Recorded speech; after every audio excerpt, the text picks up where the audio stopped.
Mufananidzo wegwai rakarasika. Verse 1. Zvino wateresi wose navatadzi vakaswedera kwaari kuzomunzwa. Vafarisi navanyori vose vakanunura vachiti, uyo munhu unogamuchira vatadzi achidya navo. Zvino wakavaudza mufananidzo uyo achiti, ndianiko kwamuri una makwai ane 100 kana akarashikirwa nerimwe rawo, ungasasiya 10 murenje akatevera rarasika kusvikira ari wana? Kana ari wana, unoriisa pamapfudzi ake achifara. Kana asvika kumusha, unokokera shamwari dzake navakavaka naye akati kwavari, farai neni nokuti ndawana gwai rangu rakanga rarasika. Ndinoti kwamuri, saizvozvo mufaro uchawa kudenga pamusoro pomutadzi mumwe unotendeuka kupfuura pavakarurama vana 10 vasingatsvagei kutendeuka. Haleluya. Jehovha ngavarumbidzwe. Amen. Ndishe Jesu Kristu aiparidza. Vachiparidzira vateresi. Vachiparidzira vatadzi. Haleluya. Amen. Vachiparidzira vafarisi. She Jesu Kristu anotaura kuti kune mufaro kudenga. Pane munhu 1 anotendeuka. Kunoitwa pati kudenga. Amen. Haleluya. Amen. Zvino Ishe Jesu Kristu vanotaura nekuda kwemunhu ane makwai. Munhu ane makwai 100. Haleluya. But pamakwai 100 apa anorasikirwa ne1. Anosiya makwai mamwe ese kuenda kunotsvaga 1 rakarasika. Haleluya. Amen. Chishamiso chinoitika pamurume uyu ndechekuti murume ane makwai 100. 1 rarasika, anosiya 99 kuti aende kunorescuwa 1 rarasika. Amen. Haleluya. Amen. Makwai aya ari musango kaya. Murume aenda kumakwai, asi paanowana 1 rarasika haadzokere kune 99. Anotora 1 iroro orisa pamafudzi. Arisa pamafudzi wodzokera kumusha. Haleluya. Amen. Panoda kumbodzamisa pfungwa ipa. Dai mweya waMwari watibatsira. Amen. Tanzwisisa zviri kuitika. Kuti murume uyu haachadzokere ku 99.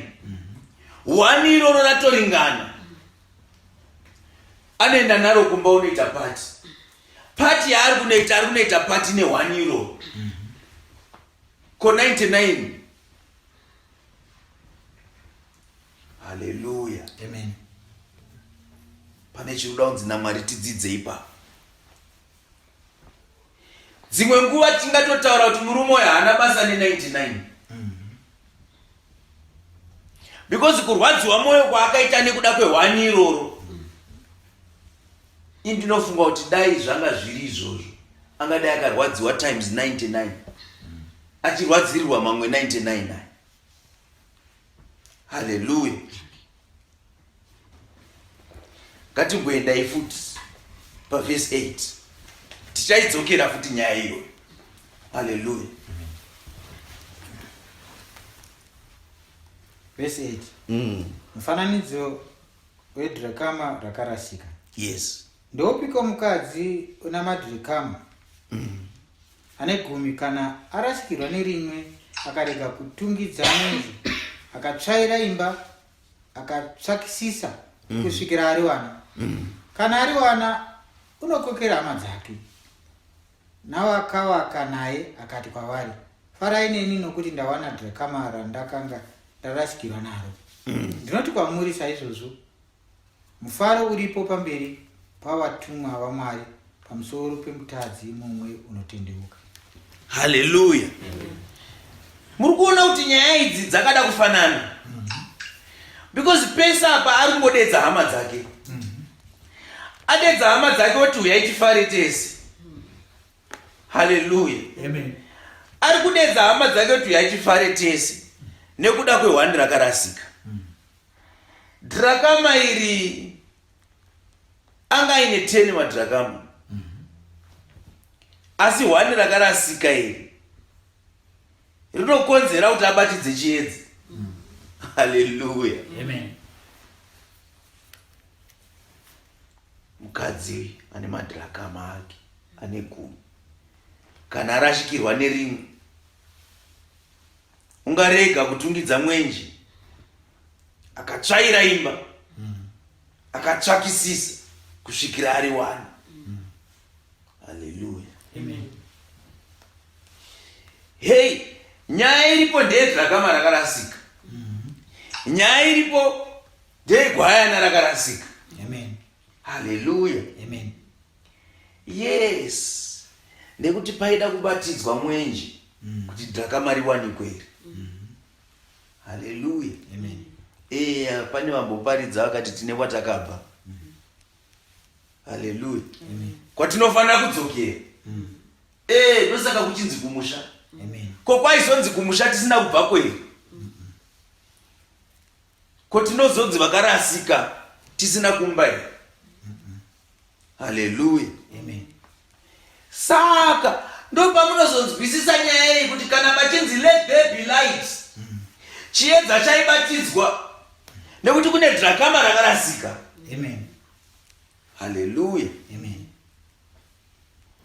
Nyaya iri pachiedza chakabatidzwa kuti dhirakama rakarasika riwanikwe. Haleluya. Amen. Shevanoshamisa. Shevanoshamisa.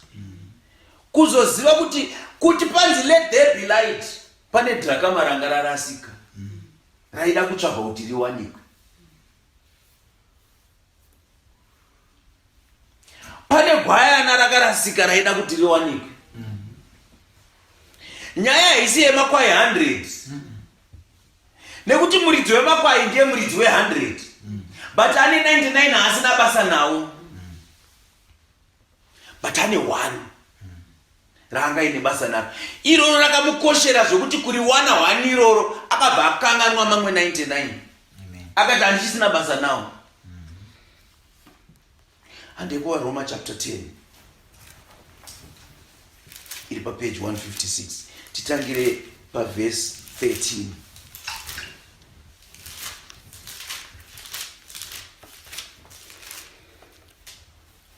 Roma chapter 10 verse 13.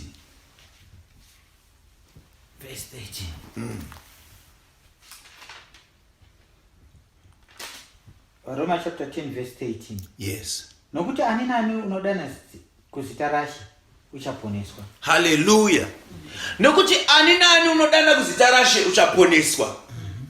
Nekuti tinoziva kuti mune simba muzita rashe.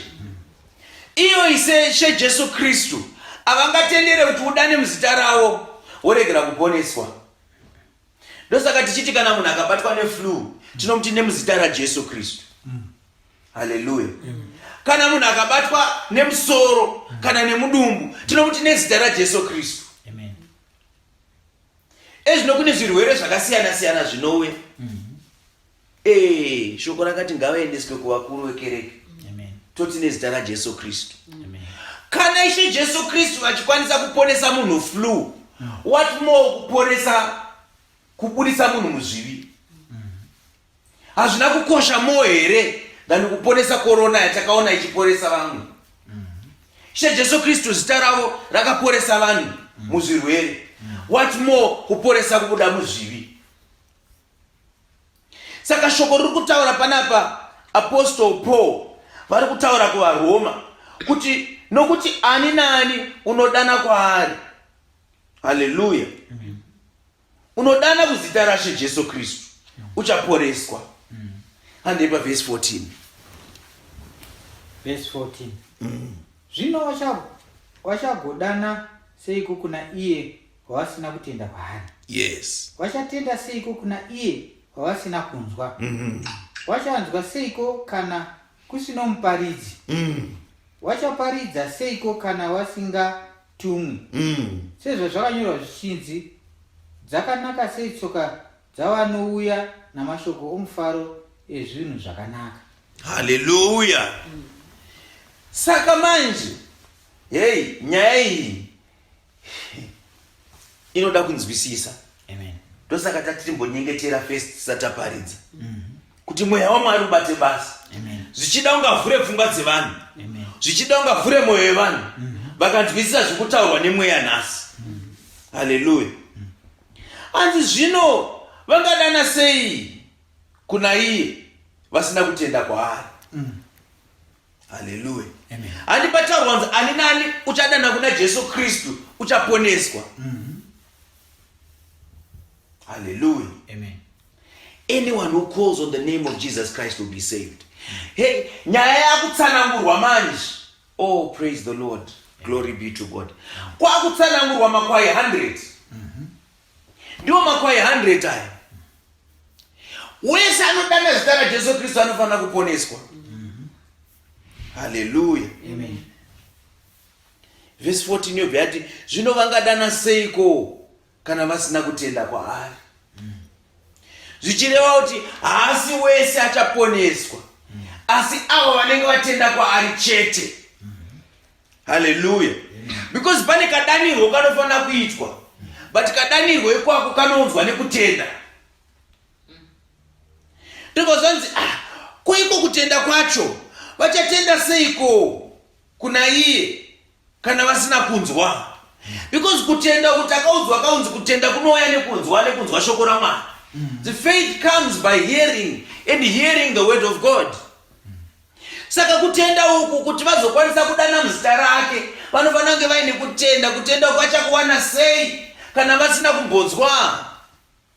Vanofanira kutanga vatombonzwa shoko rake kuti vatende. Ndosaka kakuine kereke yaMwari, nekuti kereke yaMwari iri kuparidza vhangeri nemutoo wayo chaiwo. Kana mutoo wauya iwoyo chaiwo ndo uchapa vanhu kutenda chaiko kuchazoita kuti vakwanise kudana muzita rake, kuti vadane muzita rake vaponeswe. Hallelujah. Amen. But hey, vanozotenda sei kana vasina kunzwa? Yobva yaendera mberi, yobva yanzi kwaiko kunzwa kwacho, vachanzwa seiko kana vasina muparidzi. Hallelujah. Amen.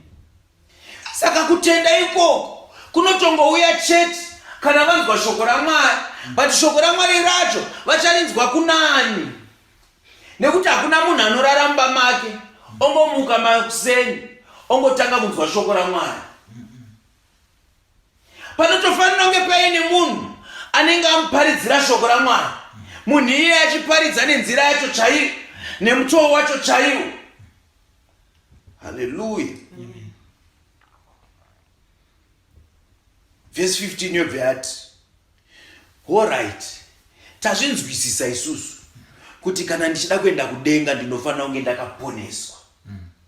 Ndobva ndaudzwa kunzi inini kuti ndiponeswe ndofanira kudana muzita raJesu. Ndobva zvanzi kuti ndidane muzita raJesu ndinofanira kunge ndiine kutenda kuti ndikadana muzita raJesu ndichaponeswa. Ndobva zvanzi no, kuti ndidane muzita raJesu ndofanira kunge ndiine kutenda, kuti ndiine kutenda ndofanira kunge ndakazwa mharidzo, kuti ndinzwe mharidzo ndofanira kunge ndiine akandiparidzira, but kuti ndiine akandiparidzira manje. Hallelujah. Amen. 15 vachaparidza seiko kana vasingatumwi. Hallelujah. Amen. Sezvakanyorwa zvichinzi dzakanaka sei tsoka dzavanouya namashoko omufaro ezvinhu zvakanaka. Hey, apa pane nyaya yakawanda.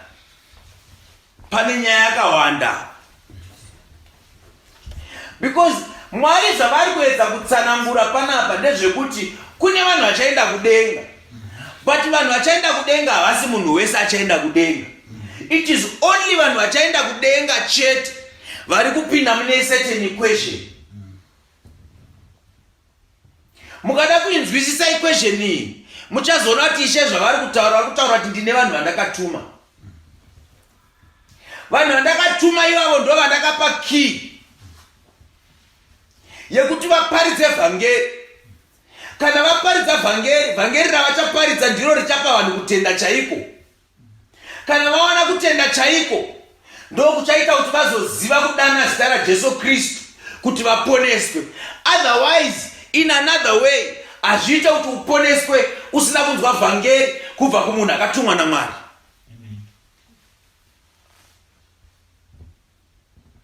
Hallelujah. Amen. Pachaita problem. Vanhu vakuti ndinotenda kuna Jesu Kristu. Ndakanzwa shoko. Wobvunzwa kunzi wakadana here kuzita raJesu? Ndakadana. Wakazviziva sei? Ndakatenda. Wakatenda sei? Ndakanzwa richiparidzwa. Wakanzwa richiparidzwa nani? Ndakanzwa richiparidzwa. Anga atumwa nani? Daishe patinzwira ngoni. Tingatambise nguva yedu. Tikavaka makereke. Tikaita maministry. Tikavhura mabank account. Tikaita zvakawanda wanda. Kana pasina kutumwa naMwari, we are wasting our time. Amen. Umwe nomwe ovhurawo yake chechi oti taguta padare. Umwe ovhurawo yake chechi oti rugare tange nhamo. Umwe ovhurawo yake chechi obva ati tingori vamweni. Kana pasina kutumwa naMwari, it's a waste of time. My all night prayers nechi it's a waste of time. Tingatoti ngatidzokerei zvino. Vanoenda kumabhawa voenda kumabhawa. Hallelujah. Amen. Rakadzika shoko iri. Rakadzika shoko iri.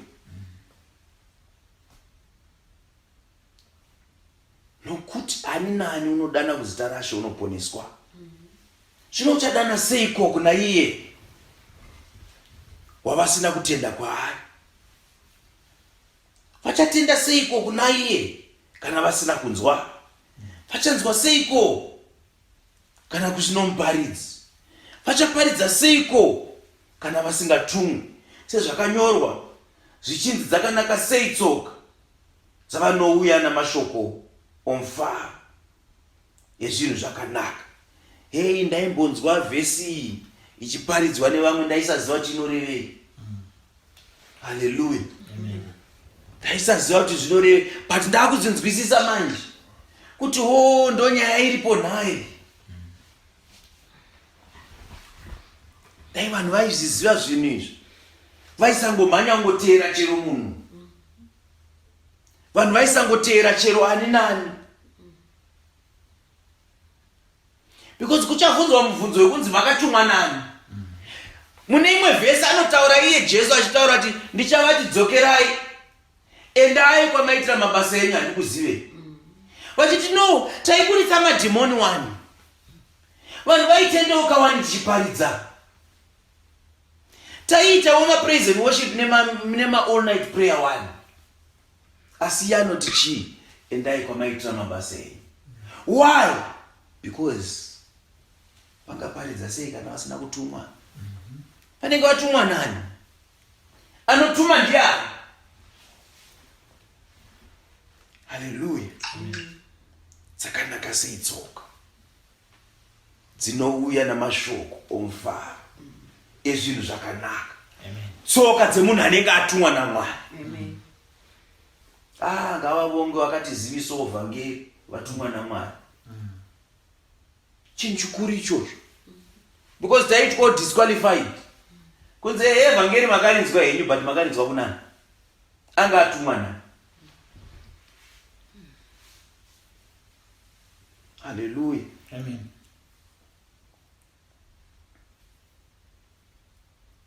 Kuchaparidza seiko kana vasingatumwi? Verse 16 yobva yati, asi havana kuteerera mashoko emufaro, nekuti Isaya anoti, Ishe ndianiko wakatenda zvatakaparidza? Naizvozvo kutenda kunouya nokunzwa, nokunzwa kunouya noshoko raKristu. Yabva yapedziswa zvanani chitaura. Hallelujah. Asi ndinoti havana kunzwa here? Hongo zviro kwazvo inzwi ravo rakabuda kunyika yose, namashoko kumagumo enyika. Haleluya. Shoko raMwari rinogara richitaura nemagumo enyika. Haleluya. Mascientists achitinyembera kuti iri round, harisi round nyika. Because iye Mwari akaisika anotaura tine magumo. Iye Mwari akaisika anotaura tichapetwa. Iye Mwari akaisika anotaura tiri flat. Haleluya. Ivo vanoita zvimapicture zvavanodhrowa nemakombiyuta avo, vonyembera vanhu kuti iri round. Haisi round nyika. Vachinyembera vanhu kuti tinoenda kumunhu. Hakuna akamboendako. Haleluya. Verse 17. Titangire pa16 ipapo. Asi vose havana kuteerera mashoko emufaro, nekuti Isaya unoti, Ishe, ndianiko wakatenda zvatakaparidza? Naizvozvo kutenda kunouya nokunzwa, kunzwa kunouya nemashoko, neshoko raKristu. Asi ndinoti, havana kunzwa here? Hongo zviro kwazvo, inzwi ravo rakabuda kunyika yose, namashoko kumigumo enyika. Asi ndinoti vaIsraeri havana kuziva here? Pakutanga Mozisi unoti, ndichamutsa godo renyu norudzi rusati ruri rudzi. Ndichamutsa kutsamwa kwenyu norudzi rusinganzwisisi. NaIsaya asingatye unoti, ndakawanikwa navasina kunditsvaka. Haleluya. Ndakaonekwa nevasina kundibvunza. Asi kwaIsraeri unoti, ndakatambanudza maoko angu zuva rose kuvanhu vasingateereri navanokakavara. Haleluya. Ishe vari kutaura kuti ndakawanikwa nevasina kunditsvaka.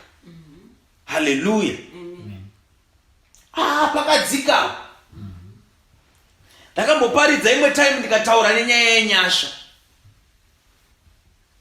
Ndikataura kuti hatisiri isu takasarudza Mwari. Mwari ndiye akatisarudza.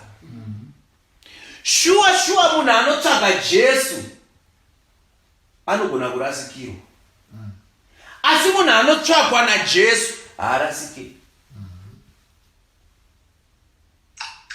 Jeremia, ndakakusarudza iwewe usati wapinda mudumbu ramai vako. Tikamboita mharidzo futi yekutaura kuti kune vakasanangurwa naMwari. Before the foundations of the world, nyika isati yasikwa Mwari akati vasanangura kare. Haleluya. Ona matamanji oti andinyengetere nyika, ndinonyengetera avo vakagara vari venyu. Haleluya. Yakubuda nyaya iyi yamanje. Paul obati, those he foreknew, he predestined. Shuwa ruponiso runobva kuna Mwari. Ene Mwari anoponesa waada kuponesa. Ene Mwari anosarudza nekuda kwake. Sekuda kwaakaita Jacob. Jacob haana kungobvira ati Mwari sarudzai inini. Isa waitodawo kudiwa naMwari, asi Mwari wakaita kuda kwavo. Ndosaka tichitenda Mwari nenyasha idzi. Kuiye paari kuti Isaiah apa iye Paul ari kuzviwana kupi? Handei kuna Isaiah chapter 65.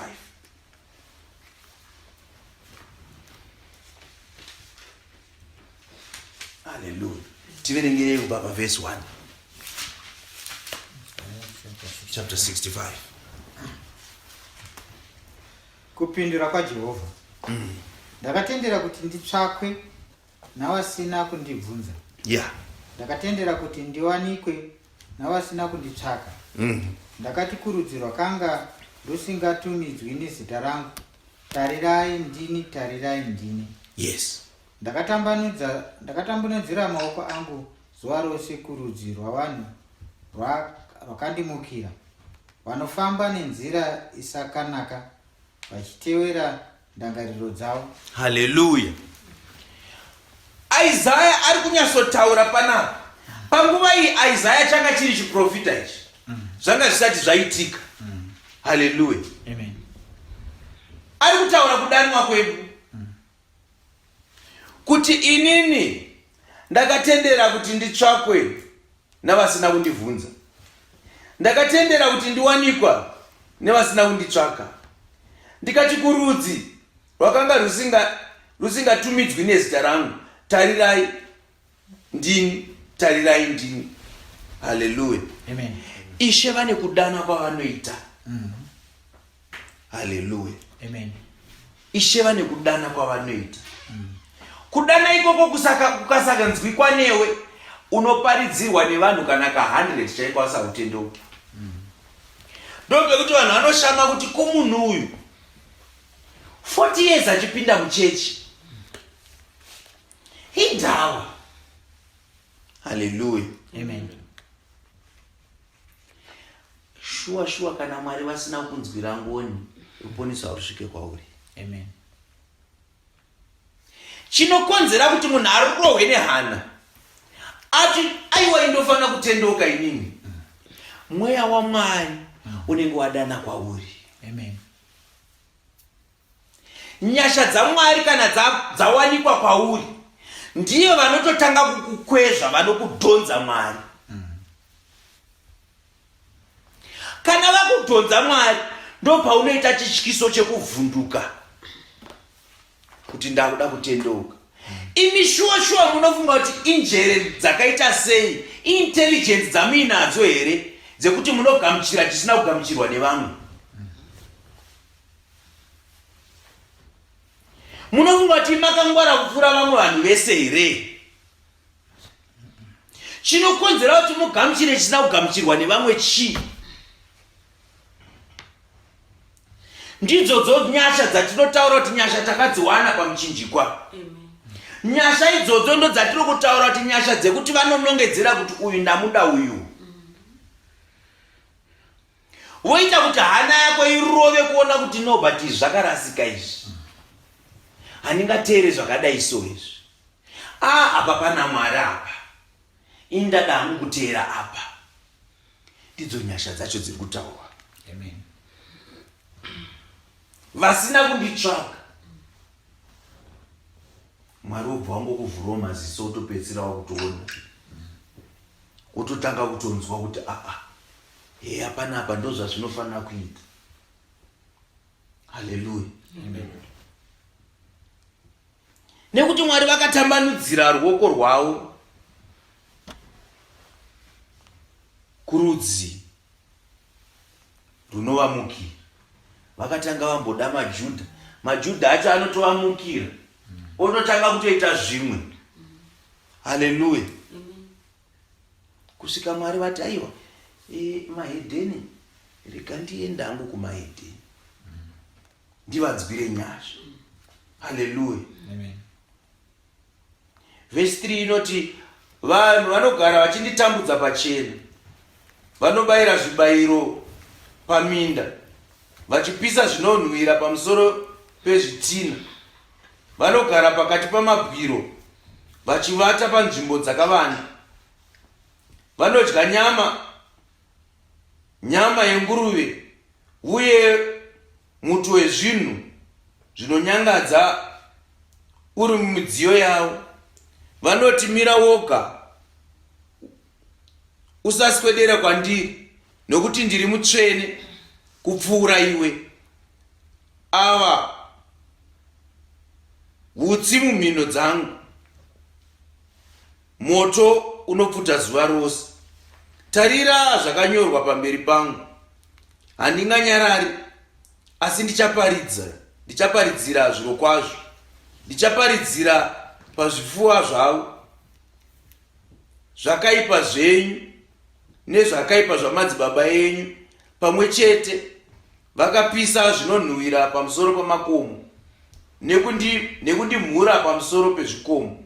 Naizvozvo ndichatanga kuvaerera mabasa avo pazvipfuwo zvavo, ndizvo zvinotaura Jehovha. Haleluya. Amen. Hanzi naJehovha, zvakafanana nemunhu kana achiwana waini itsva musumbu remuzambiringa. Mumwe akati, usariparadza nokuti mukombero urimo. Ndizvo zvandichaita nokuda kwavaranda vangu, kuti ndirege kuvaparadza vose. Ndichaburitsa rudzi rwaJakobho nomudyi wenhaka yamakomo angu kuna Judha. Vasanangurwa vangu vachagara nhaka, navaranda vangu vachagarapo. Dhani neSheroni richava mufaro amakwai, nomupata weAkori nzvimbo pangavata mombe pasi. Zvichava zvavanhu vangu vakanditsvaka. Haleluya. Asi imi munosiya Jehovha nokukanganwa gomo rangu dzvene. Imi munogadzirira Gadhi tafura nokudira meni waini yakavhenganiswa. Ndichakutemerai muurawe nomunondo. Imi mose muchakotamira pakubwinya, nokuti panguva yandakadana hamuna kupindura, panguva yandakataura hamuna kunzwa. Asi makaita zvakaipa pamberi pangu, mukasanangura zvandanga ndisingafariri. Haleluya. Kune vamwe vanhu vekuti kana Ishe vachiparidza, nekuti isusu tinotenda kuti muparidzi kana achiparidza anoparidza nemweya waMwari. Haleluya. Saka kana munhu achiparidza nemweya waMwari, zviri kureva kuti ndishe vari kuparidza. Haleluya. Saka apa Ishe vanenge vachiti, inini panguva yandakadana hamuna kupindura, panguva yandakataura hamuna kunzwa, asi makaita zvakaipa pamberi pangu, mukasanangura zvandakanga ndisingafariri. Haleluya. Naizvozvo zvanzi naShe Jehovha, tarirai, varanda vangu vachadya asi muchava nenzara. Tarirai, varanda vangu vachamwa asi imi muchava nenyota. Tarirai, varanda vangu vachafara asi imi muchanyadziswa. Haleluya. Nekuti manje zvinozoitika manje, Ishe vachazovhura musuo kuvahedheni. Vavhura musuo kuvahedheni, ndo vachatanga kugamuchira zvaifanira kunge zvichinzi ndezvemaJudha. MaJudha achitofamba achiti ava vasina kudzingiswa vachidada. Haleluya. Zvainzi ndezvavo zvazvedu isusu. Haleluya. Tarirai, varanda vangu vachaimba nomufaro nokufara kwemwoyo, asi imi muchachema nokurwadziwa kwomwoyo. Muchaungudza nekuputsika kwemwoyo. Imi muchasiyira vasanangurwa vangu zita renyu rive rokutukwa naro. Ishe Jehovha vakauraya nokutumidza varanda vake rimwe zita. Haleluya. Kuti ani nani anozviti ndakaropafadzwa panyika, uchiti ndakaropafadzwa naMwari wazvokwadi, nokuti madambudziko okutanga akakanganwikwa, nokuti avanzirwa meso angu. Nokuti tarirai, ndinosika denga idzva nenyika idzva, zvinhu zvakare hazvingarangarirwi kana kufungwa mumwoyo. Haleluya. Zvino izvi isusu tisu tatopa nzvimbo yemaJudha yavaifanira kunge vari. Haleluya. Nyaya iripo ndeyekuti pekutanga Mwari vainzi vakasanangura maJudha ndiwo vakazikanwa naMwari, ndiwo vaifamba naMwari vakanzi vanhu vatsvene. But nekufamba kwezvakaitika zvinhu, nekusateerera kwavo, nekuramba kwavo kubvuma Mwari vakavhara dhoo kwavari, vakavhura dhoo kwatiri isu. Haleluya. Saka mapromises ese angambopiwa kwavave kwatiri. Ruponeso rwaifanira kuuya kwavari rwakuuya kwatiri. Haleluya. ivo vavharirwa. Haleluya. Saka isusu takutofamba tatova Judha isusu. Haleluya.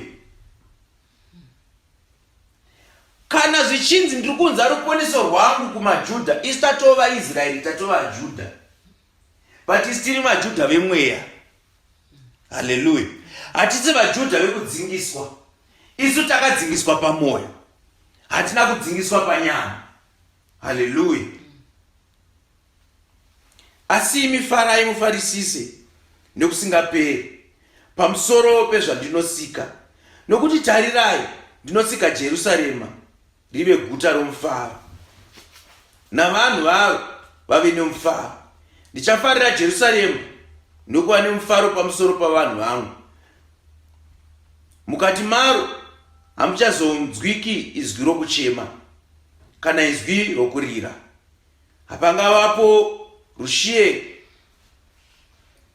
ramazuva mashoma kana mutana asino kusvitsa mazuva ake, nokuti mwana uchafa apedza makore ane 100, nomutadzi ucharobwa nokutukwa kana asvika makore ane 100. Vachava mudzimba nokugaramo, vachasima minda yemuzambiringa nokudya michero yavo. Havangavaki dzimba mumwe achizogaramo, havangasimi mumwe achizodya, nekuti samazuva omuti izvo zvichaita mazuva avanhu vangu. Vasanangurwa vangu vachapedza nguva huru vachifara mabasa amaoko avo. Havangabatiri zvisina maturo, kana kubereka vana vachakurumidza kuparadzwa, nokuti ndivo vana vavakaropafadzwa waJehovha. Zvibereko zvavo zvichagara navo. Zvino ndichapindura vasati vadana, ndichanzwa vachataura. Bere negwayana zvichafura pamwe chete, shumba ichadya uswa, nenzombe uye guruva richava zvokudya zvenyoka. Havangavakuvadzi kana kuparadza pagomo rangu rose dzvene, ndizvo zvinotaura Jehovha. Haleluya. Apa Isaya anga akuprofita manje zvichaitika kana tasvika panguva yatiri kunamatira. Nguva yatiri kunamatira yekuti tizova pagomo raJehovha, kana takuzopinda muJerusarema idzva, denga idzva nenyika idzva, munogara kururama mazviri. Pekunzi hakuchazova nekuchemazve, hakuchazova nekurira, hakuchazova nekufa. Kokunzi vanhu vanenge vachiti ndaita mwana, mwana obva afa. Kana kuti onzi ava vachembera ndo vanonzi vatano. Haleluya. Panguva iyoyo tinenge taakurarama nokusingaperi. Hakuchisina kwekunzi munhu achaona shumba ichiuya otanga kutiza achitya kuti shumba ichandidya. Haleluya. Tinenge taakurarama muutsvene. Kana mhukawo dzakurarama muutsvene, hakuchisina kunzi shumba ichauya kuzodya munhu, hakuchisina chikara, hakuchisina kufa, hakuchisina kuchema, hakuchisina kurwara, hakuchisina kurwadziwa. Haleluya. Nekuti tine tisararama upenyu hwenyama izhi. Chihovhorosi ichi chinenge chasara pano panyika ino. Tane muviri mutsva wemumweya. Haleluya. Waitaurwa naPauro kunzi hatizive kuti tichazovei. Haleluya. Nekuti hatisati tapinda mumuviri imomo. Muviri iwoyo ndo waaitaura nekubwinya kwawo.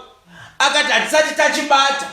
Kune vamwe vasati vanzwisisa vhangeri raMwari, ndobva vafunga kuti Pauro ari kutaura kuti ndichiri muchivi, handisati ndachibata, handisati ndamutsvene. No, aitaura kuti handisati ndachibata kuti handisati ndapinda mumuviri imomo. Akataura kuti ichocho unotongochibata cheche paunenge wafa. Haleluya.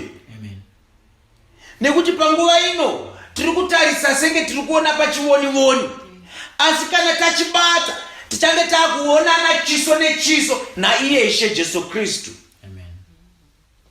Haleluya. nekuti kwainyorwa muOld Testament kunzi hakuna angaone Mwari, ukaona Mwari unofa.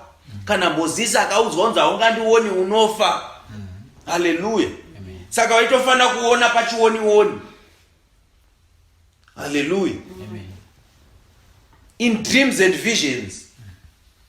But panguva iyo tinenge tatarisana naye, takuonana chiso nechiso, iye achiona kuti tiri chii, tichiona kuti iye chii, tichiona miviri yatapiwa yaakati ndakuenda kunokugadzirirai.